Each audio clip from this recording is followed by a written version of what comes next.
Thank you so much, everyone. Let me get a sip of water here. Thank you so much for being here. Is this angle on the microphone correct for you, sound-wise? Thank you, Mark. I want to thank all of you for being here. I want to thank the Unitarian Universalist Church.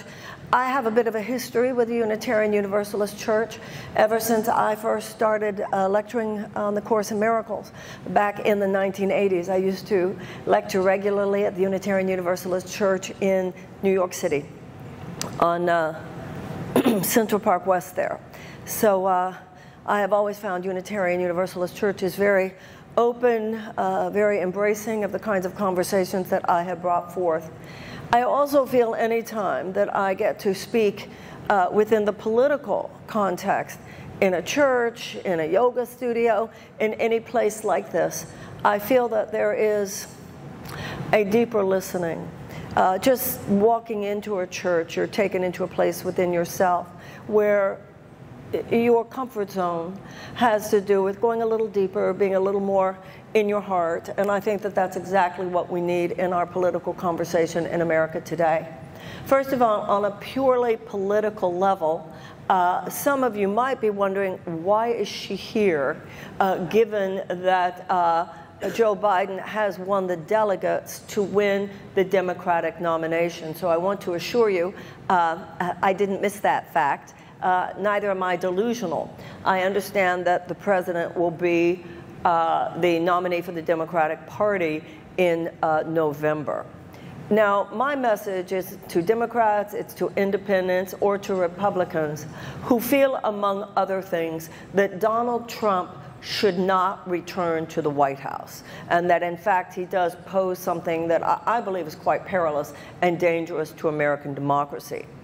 I also agree with Franklin Roosevelt, who said that we would not have to worry about a fascist takeover in this country as long as democracy delivered on its promises. My message is that democracy has not delivered on its promises. The truth of the matter is that a fascist should never have gotten this close to the door.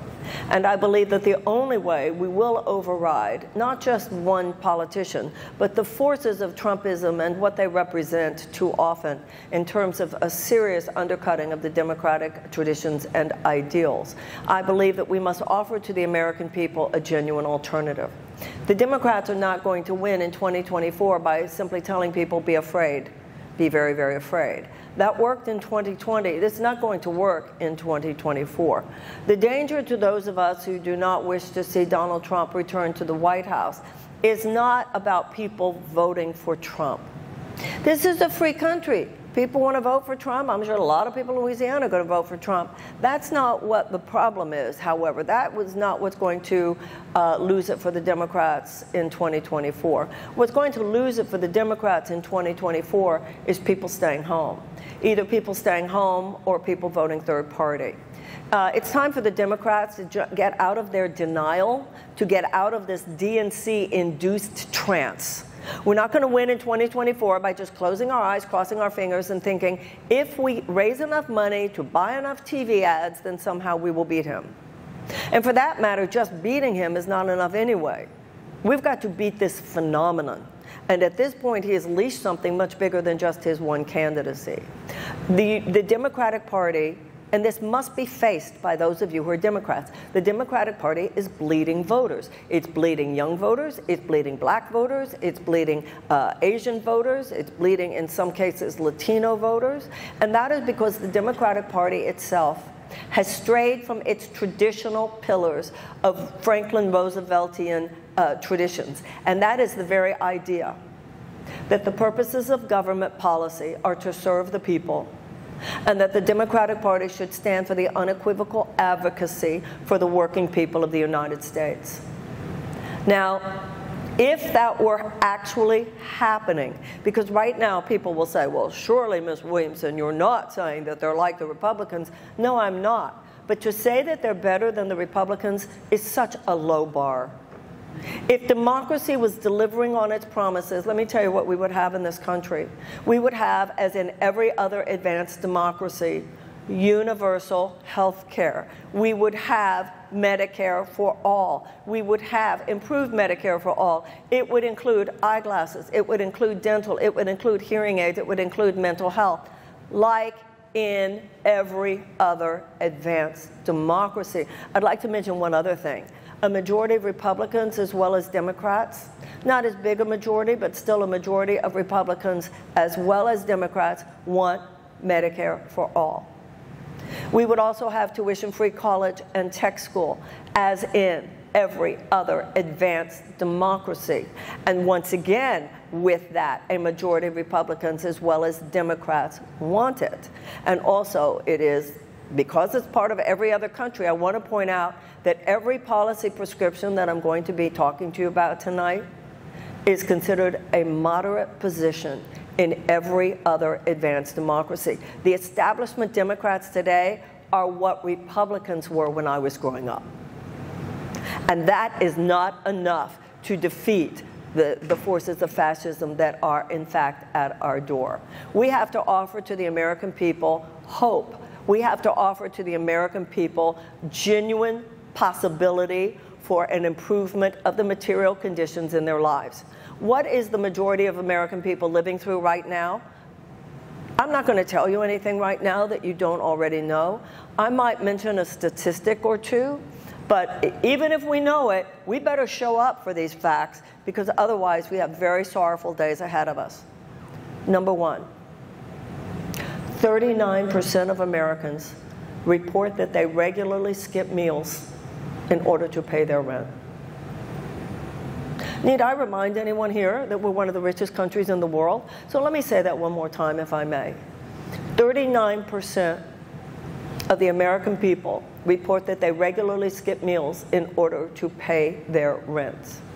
And you think we're going to win in 2024 by telling people the economy is doing really well? You think people don't feel absolutely insulted and betrayed when a politician says you're suffering, somehow you're wrong, when they know? Do you know that in poor neighborhoods around this country, and I would not be surprised if that included Louisiana, people are selling their blood plasma on a regular basis in order to pay their rent? Over half of all medical bankruptcies, over half of all bankruptcies are medical bankruptcies. 1 in 4 Americans live with medical debt. 68,000 people in the United States die every year from lack of health care. In no other, not only no other advanced democracy, in no other advanced country do you see people having to put GoFundMe pages up on the internet in order to pay for life-saving operations for them and their children. Now, the issue is not just that it's 75 to 90 million people who are uninsured. No, it's 75 to 90 million people who are uninsured or underinsured.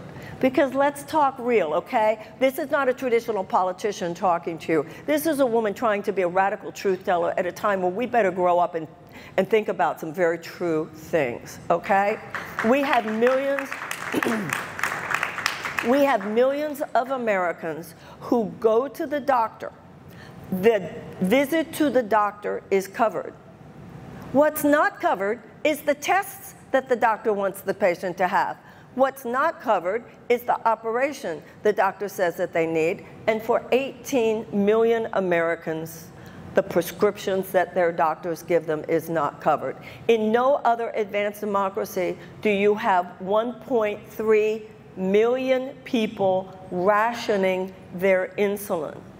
We have people, millions, once again, over 1 million people who have to decide, do I pay for my insulin or do I pay for my rent? One woman was telling me, well, if I buy my insulin, then we won't be able to live in the apartment. I have to take my kids and live out of the car, but at least I'll have a mommy. What are we doing here? What is happening here? Why are we acquiescing to this? Why are we allowing this? Why is it that we have allowed ourselves to be trained to expect so little? We don't do this in our personal lives. We set a boundary. We don't stand for toxic, abusive relationships. Oh, really? What more abusive relationship could you be in than a government that allows carcinogens in our food that are not allowed in any other advanced democracy? I'm sure you probably, so where's your setting of boundaries on that one, huh? We've been trained in our collective and political conversations to talk like, to think and talk like we're in the 6th grade. We've all just been moved, and Democrats particularly, we're like in a trance. In this primary, it's going to be Joe. The DNC says it's going to be Joe. The DNC says it's going to be Joe. I've never seen anything like it. Did we like forget the 7th grade? Did we forget civics? This was a primary, except the Democratic Party said there wouldn't actually be a primary. And they made sure that for all intents and purposes there wasn't. And for anyone, myself included, who had the idea that, I don't know, maybe we should have a conversation among ourselves. Maybe like we should do this democracy thing and have the people decide, particularly Democratic voters or independent voters, decide who we think is the best possible candidate to beat Donald Trump. But no, we're living at a time of a political elite, and it's a political media industrial complex. So that, for instance, in my case, blacklisted from CNN, blacklisted on MSNBC. How do you run for president in the United States today as a Democrat and have anyone even know that you exist in terms of the electorate when the electorate that talks and thinks and votes for Democratic candidates watches MSNBC and CNN? But it was simply decided by the elite who could run. Let me tell you something. You tell me, anybody in this room can tell me how that's any different than the Soviet Union. That's what they do in the Soviet Union. You vote, hey, go vote, but we'll tell you who the candidates get to be.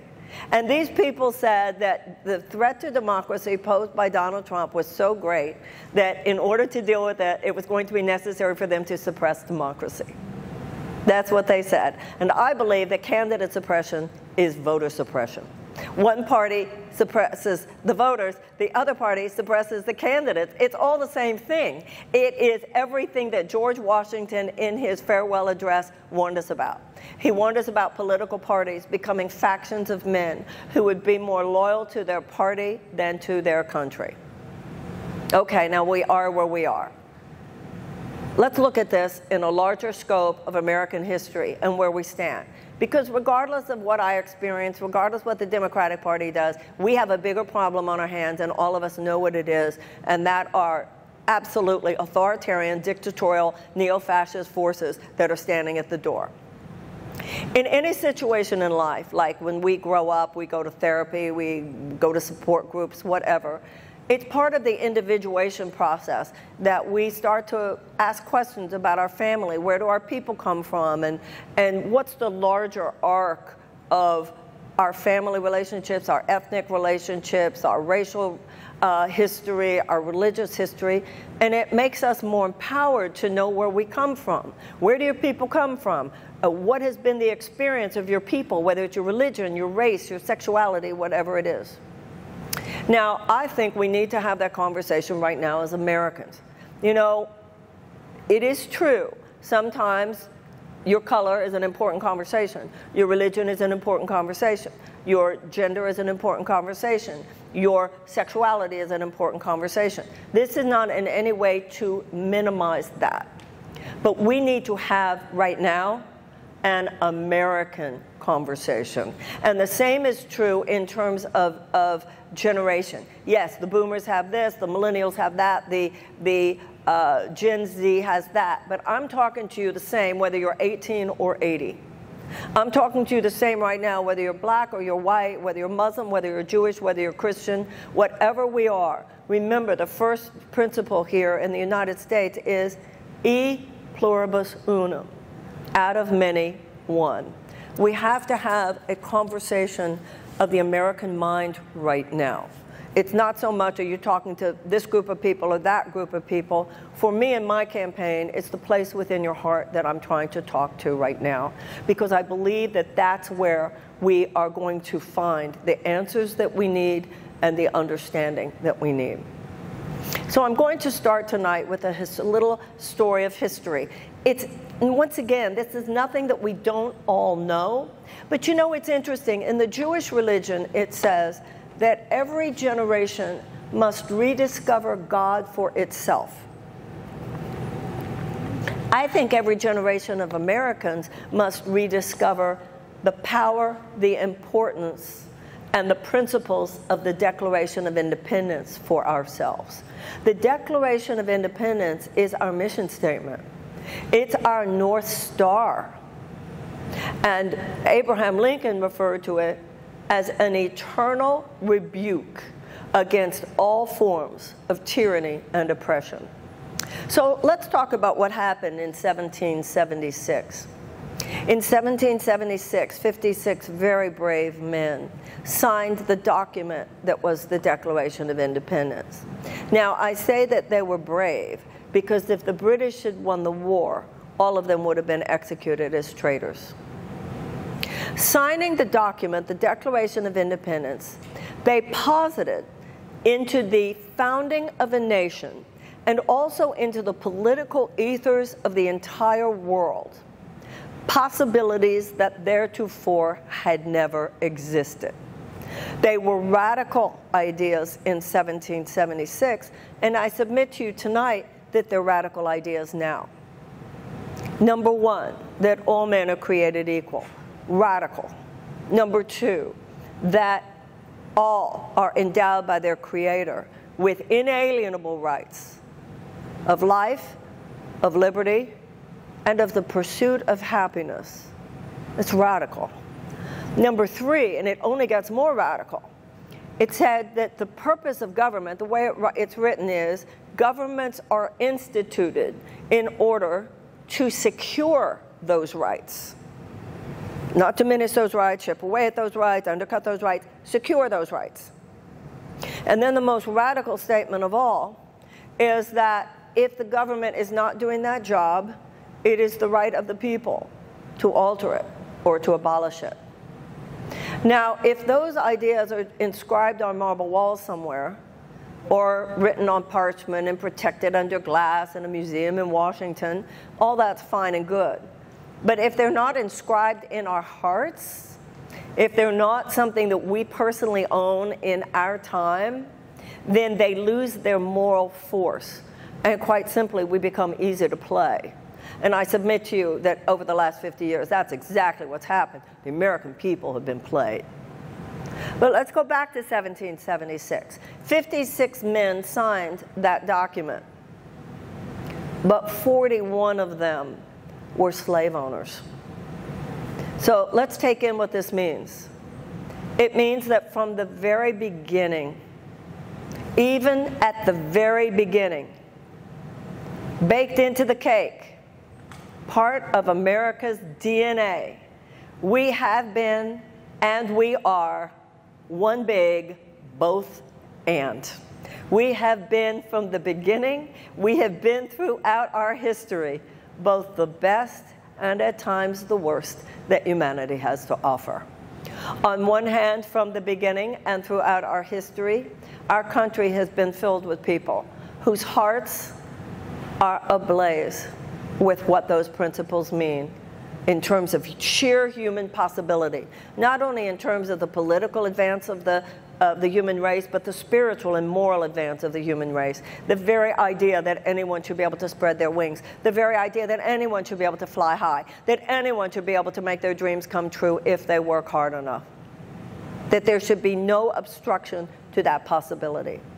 But we have also had forces in our country from the very beginning who, for their own ideological and or financial purposes, had no intention whatsoever of seeing those principles made manifest, because to them, their property rights were more important than our human rights. And they have proven throughout our history that they would do whatever it takes to make sure that those principles were not actualized, even if it took the most heinous or atrocious forms of violence in order for that to occur. Now, every generation has seen a reiteration of that pattern, some more dramatically than others. But then you say, okay, well, how have Americans handled it? And if you ask how Americans have handled this, pretty darn well, thank you very much. We should be very, very impressed, actually, because we had slavery, and then we had the abolitionist movement. We had the Civil War. We had a constitutional amendment. We had the institutional suppression of women. But then we had the women's suffrage movement, and we had the passage of the 19th Amendment. We had the first Gilded Age and the inherent financial inequities, and generation responded to that with the establishment of organized labor. And I don't need to tell anyone here, we had segregation in the American South. We had the institutional suppression of black people, and then our ancestors rose up with the civil rights movement and desegregated the American South, passed the Voting Rights Act, passed the Civil Rights Act. And I've been running for president for the last year because, in my estimation, it's our turn now.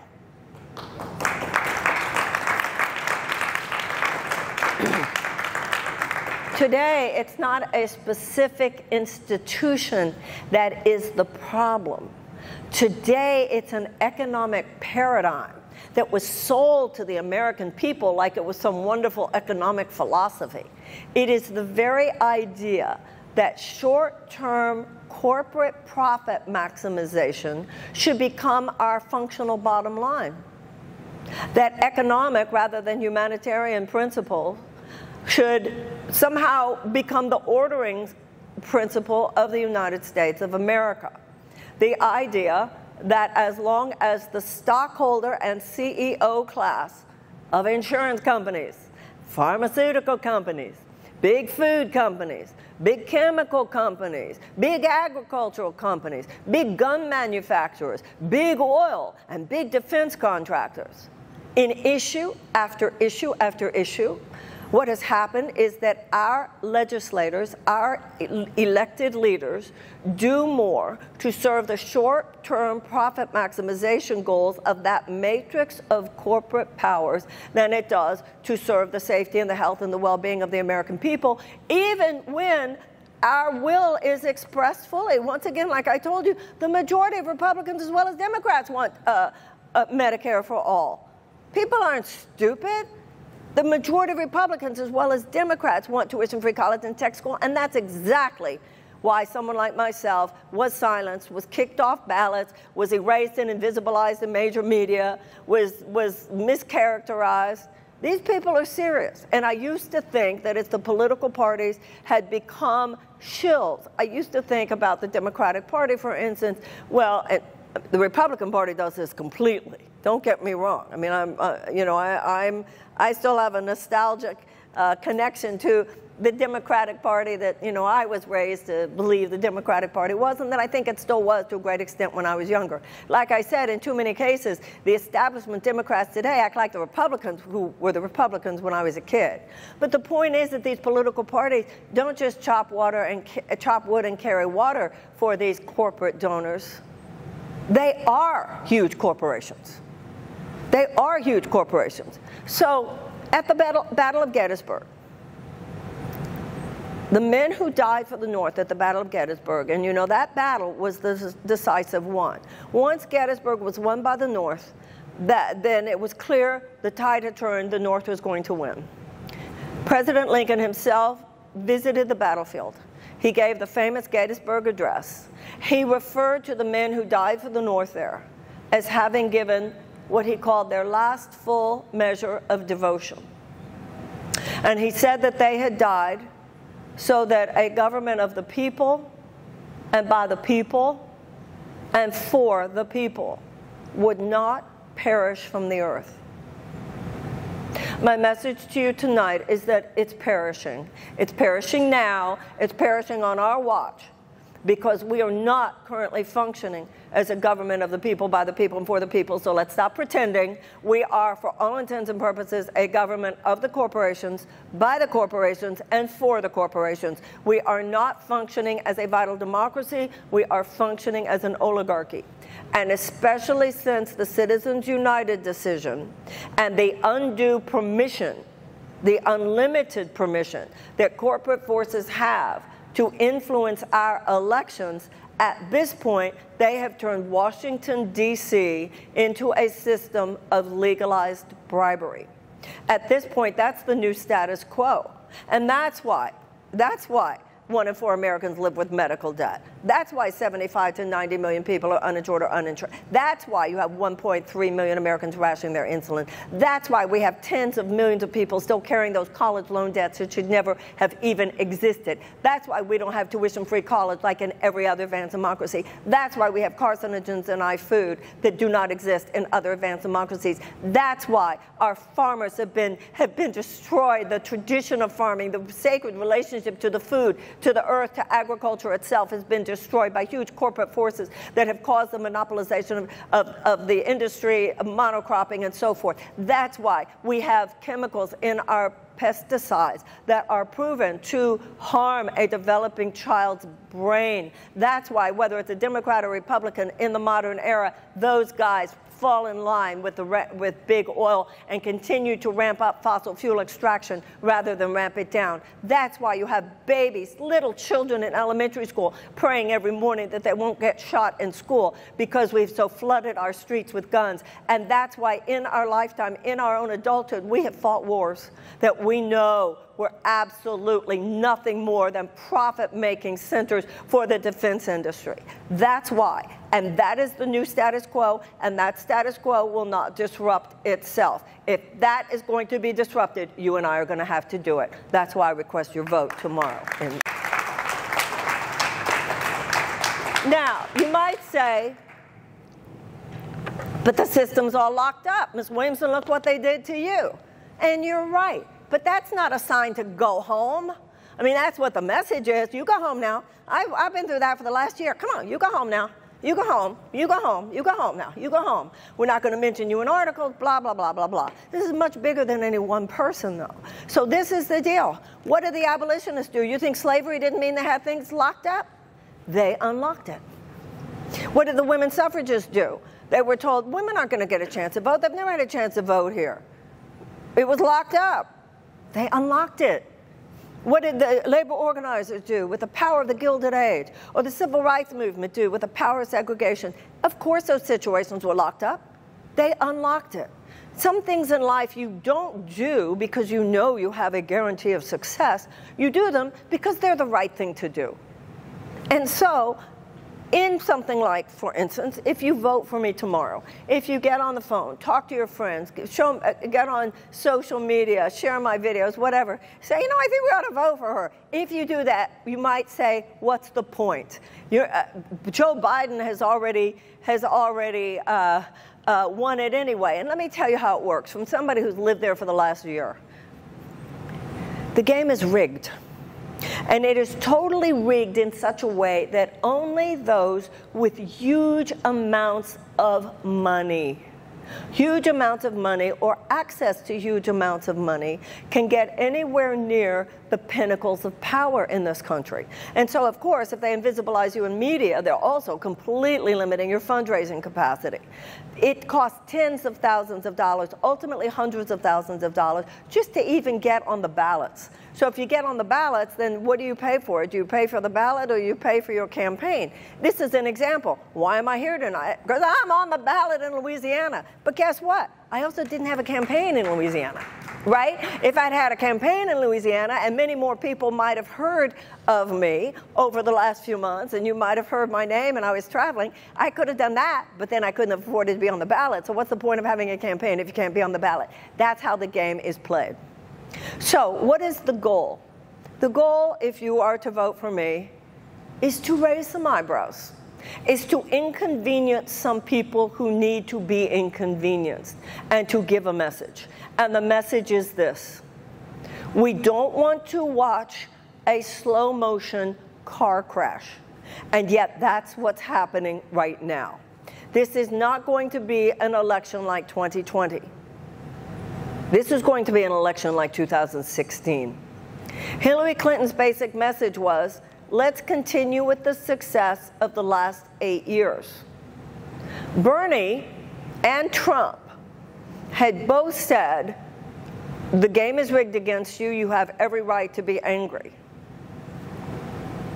One of them meant it.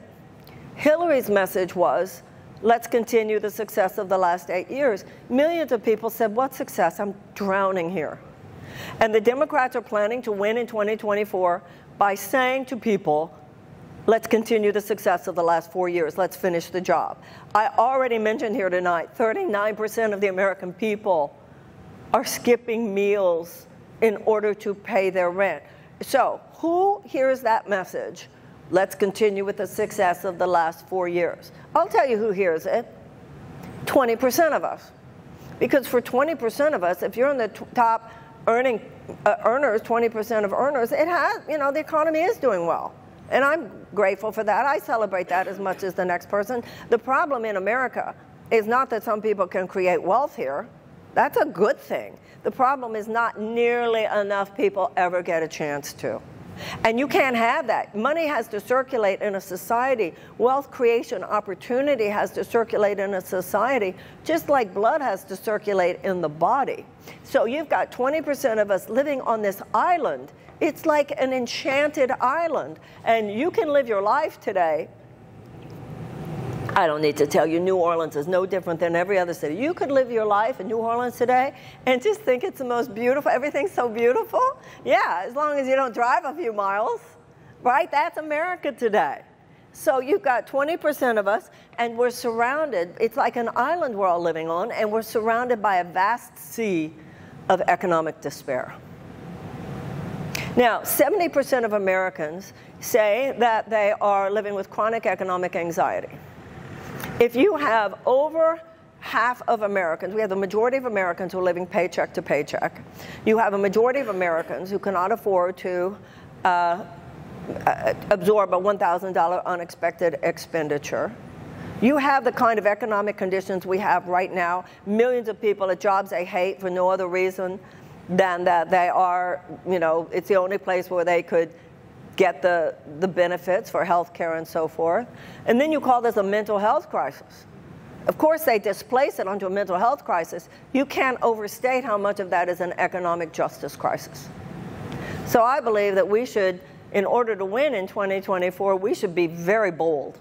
And we should say to the American people, we do understand. We do understand the pain, and we are going to make an economic U-turn. We're going to have what Franklin Roosevelt called an economic Bill of Rights, and that would be Medicare for all, tuition-free college and tech school, using the Higher Education Act to completely obliterate the college loan debt.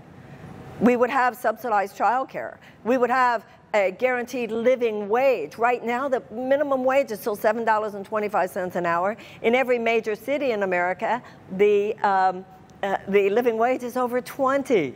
You have 1/3 of America's workers living on less than $15 an hour, and half of them cannot find a place to live. Housing is not just a crisis in America today, it's an emergency. Plus you have what's happening now is all these young people who should be going out there, they should be starting their lives.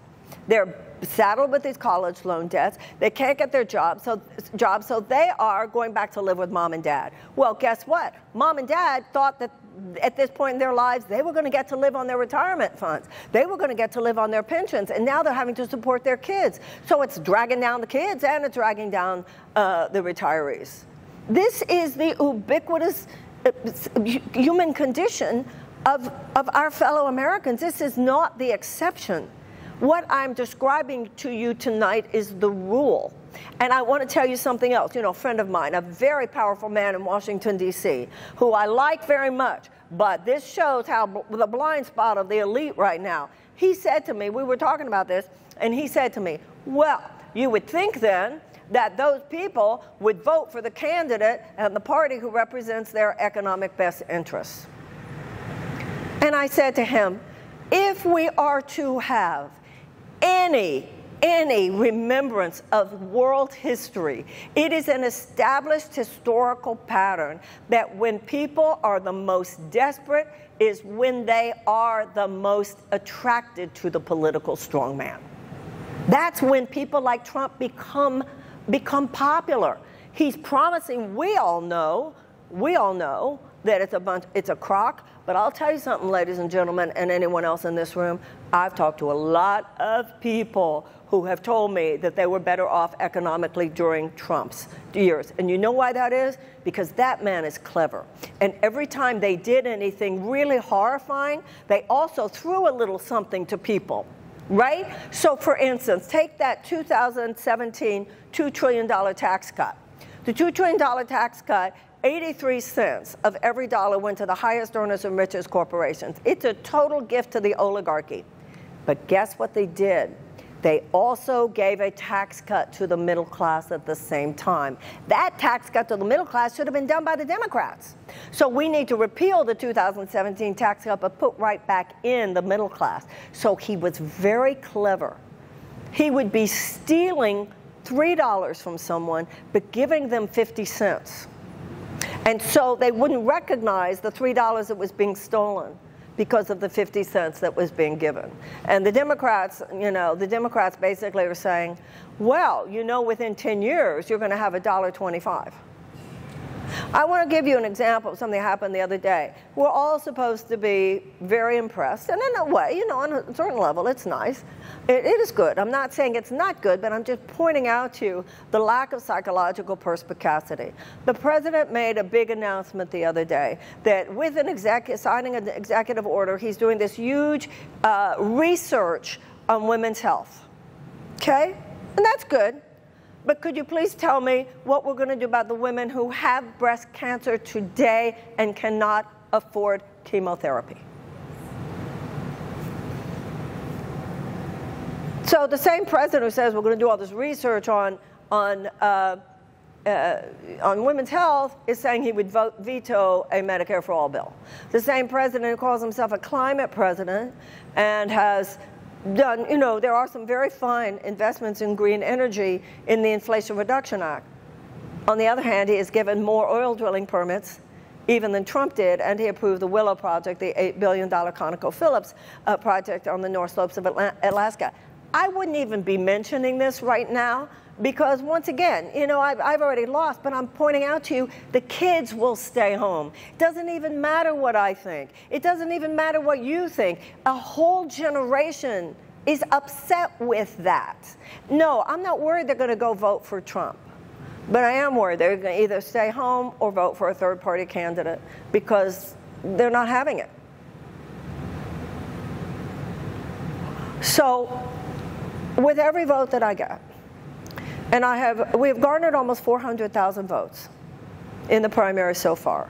Now, I don't have any delegates because the delegates, you have to have 15% in a place to get delegates. I'm not kidding myself that I'm going to get 15% of the vote in Louisiana. But every vote I get adds to the amount that I have, which you're absolutely right, doesn't make a difference in getting me the nomination, but could absolutely make a difference for the Democrats to win in 2024. My hope is that the things I'm saying here tonight will somehow break through the shell of the arrogance and the smugness of these pseudo-sophisticated geniuses who gave us Trump the first time. These are the same people who gave us Trump the first time, but we're supposed to just let them handle this because they got this. And my message to you is, no, actually, they don't got this. There are too many of them for whom a Sunday morning brunch at a high-end five-star restaurant is simply too easy, that become emotionally buffered. And I want to say here, I live in Washington, D.C. Listen, they're lovely people everywhere. And this isn't personal anyway. Not every rich person is a greedy bastard. This is not about people. This is about systems. But I want to tell you something about Washington. I had always heard it was a bubble. It's worse than that. It's like a walled city. Something happens to people. They get sucked into the machinery, and it buffers them emotionally from the suffering that's going on out there. I want to tell you one anecdote that to me said a lot. I know a woman, and she worked for the Obama campaign in 2008. And she did very well. And because she did so well, she got hired to work for the Obama White House.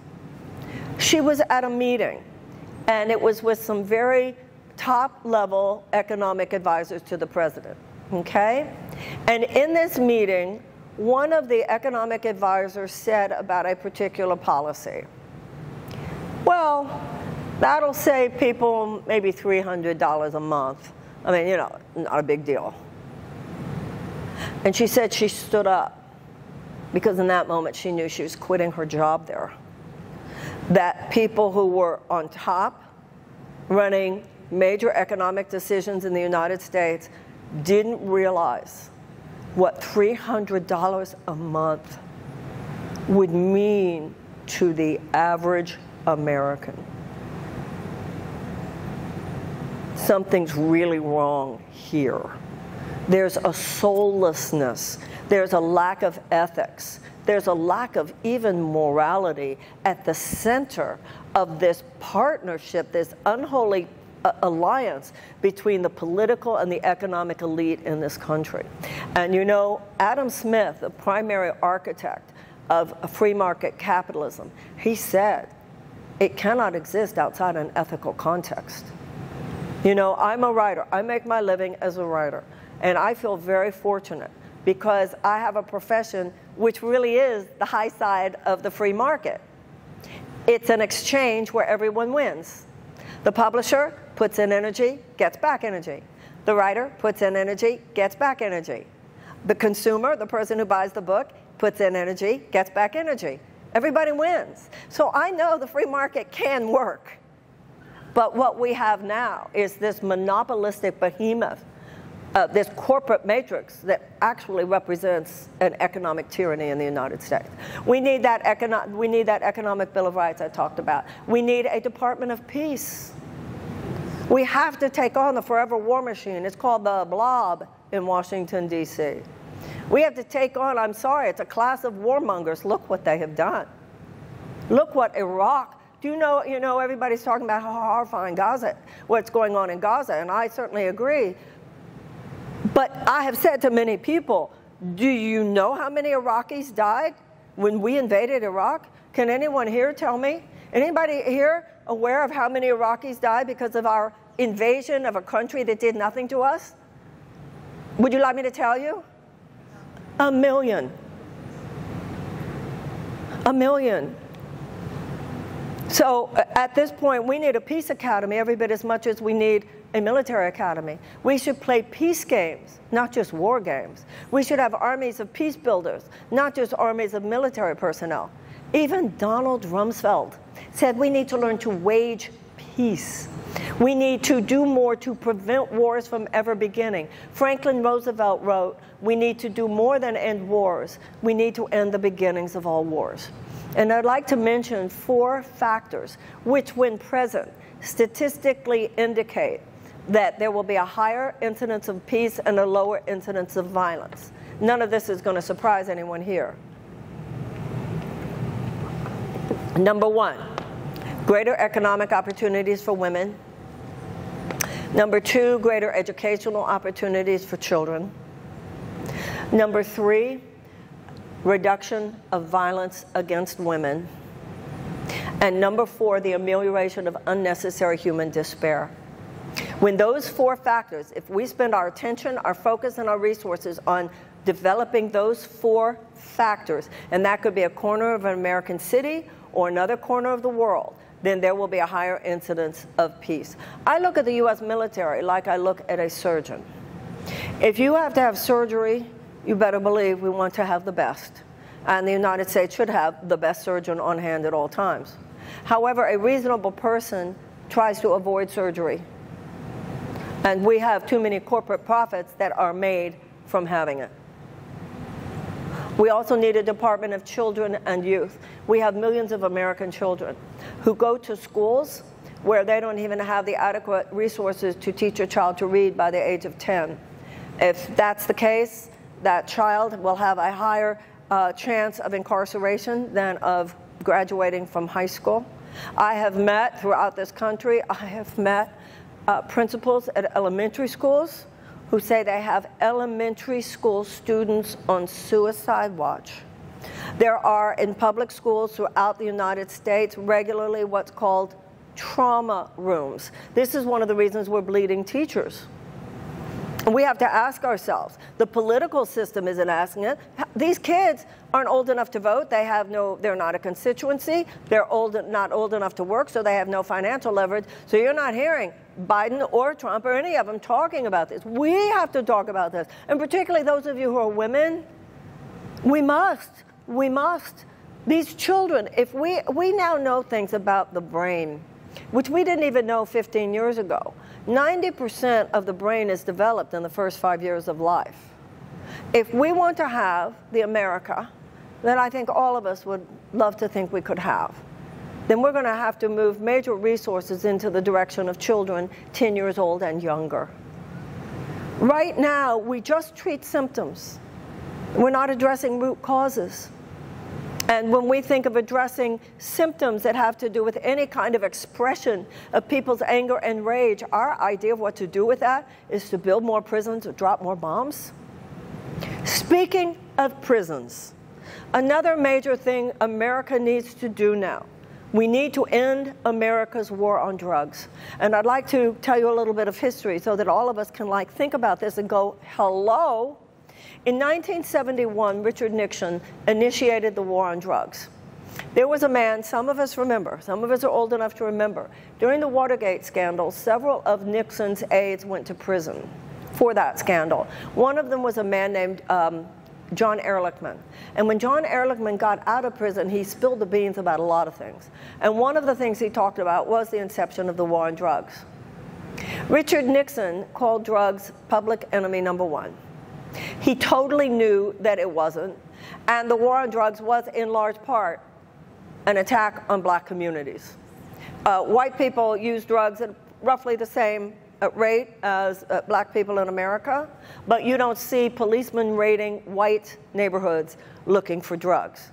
We know on average if a black person is convicted of a crime in the United States, they're likely to get 20% longer. We have 46% of all federal prisoners in the United States. And I remind you, when I was in college, there were 300,000 people incarcerated in the United States. Today, there are 2.3 million. And 46% of all federal offenders are non-violent drug offenders, most of whom should be home raising their children. We have spent, since the beginning of the war on drugs, we spent $1 trillion. Nobody here is thinking that this has helped solve the problem. It has exacerbated it. We should treat drug addiction the way countries like Portugal do. We should treat it as a health issue, not as a criminal issue. If I were president, I wouldn't want a drug czar. I would want a sobriety czar. Most people who are addicted would wish to get sober. What we need in this country, for a fraction of the $100 billion a year that we're spending on the drug war, we could be funding a world-class network throughout the country of drug recovery options. This would also, by the way, not only would it help dismantle the prison industrial complex, it would also help us at the southern border. Because one of the main categories that drives people into this massive influx of immigration from South America has to do with the perpetration of horrifying violence by the drug cartels. When we decriminalize drugs, and it has to be done carefully, we can't make the mistake that a state like Oregon made recently. It has to be done very carefully. There has to be harm reduction and so forth. You can't just say, okay. As we do that, we will be disempowering those drug cartels because we will be taking away so much of their black market. Also, it will give us more bandwidth and resources to go after the one that actually we have to go after, and that is fentanyl. So whether it has to do with a just transition to a mass mobilization, for a just transition from a dirty economy to a clean economy, transitioning from a war economy to a peace economy. These are the kinds of fundamental changes that are necessary in this country, not only in order to defeat Donald Trump, but I believe in order to actually begin to heal this country. Whether it has to do with reparations for slavery, whether it has to do with recognizing the needs of our children, whether it has to do with any other area of injustice or things that we need to clean up.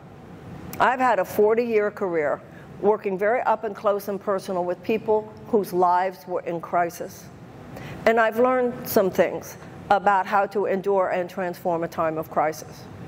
But what began to happen for me was that when my career began in the 1980s, most people's crises, the test results came back and it was cancer or AIDS, or a loved one had just died, or your child is on heroin and you didn't know it. Most of the people I met The time of crisis was the exception, it was not the rule.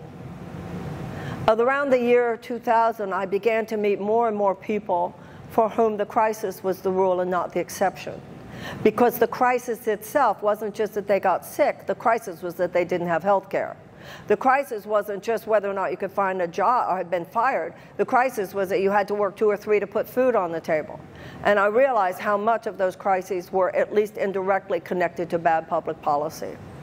And I realized that the country at that time, we went through a crisis, but then the crisis would be over. Today, it's a permanent state of crisis. There's always a crisis of our democracy, a crisis of the economy, a crisis in the environment.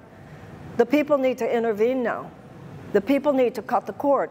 Abolition came from the Abolitionist Party, not from a major political party. Same with the women's suffrage movement, came from the Women's Party. Social Security came from the Socialist Party.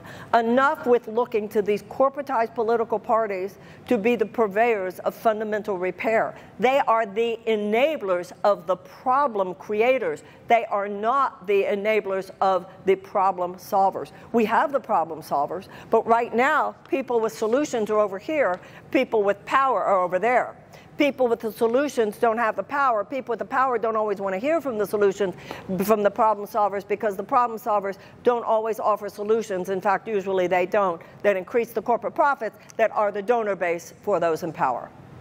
Yes, I'm sorry, it is that corrupt. And I doubt that anyone in this room really didn't know that, but I'm asking you to join with me in facing it. We're grown-ups here.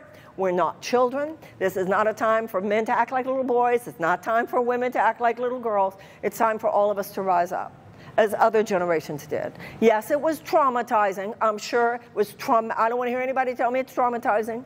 I'm sure it was traumatizing to walk across the bridge at Selma. We need to toughen up in this generation. Let's not be the first generation to wimp out on doing what it takes to put our country back on track. Other generations rose to the occasion when it was necessary, and it is our turn now. If you vote for me tomorrow, if you talk to your friends, if you help me get some votes in Louisiana tomorrow, then I promise you, to the best of my ability, any voice that this gives me that helps me at a higher and higher level to tell truth to power, I promise you, I will try my best. I will continue to do that because I believe that I am speaking for millions of people in this country who feel as the abolitionists did, and as the women's suffragists did, and as the early labor organizers did, and as the civil rights workers did. There are times in your life when you simply are called to say, the way we've been doing it is not the way we're going to do it now. I know it's been that way, but it won't be that way on my watch. We're going to change things. That's the most American, traditionally American thing to do. It is not only a right, but a responsibility given to us in the Declaration of Independence. And so I'm saying, let's go be American. Let's show them what we got. Thank you very, very much. Thank you. Thank you. That's very kind of you. Thank you.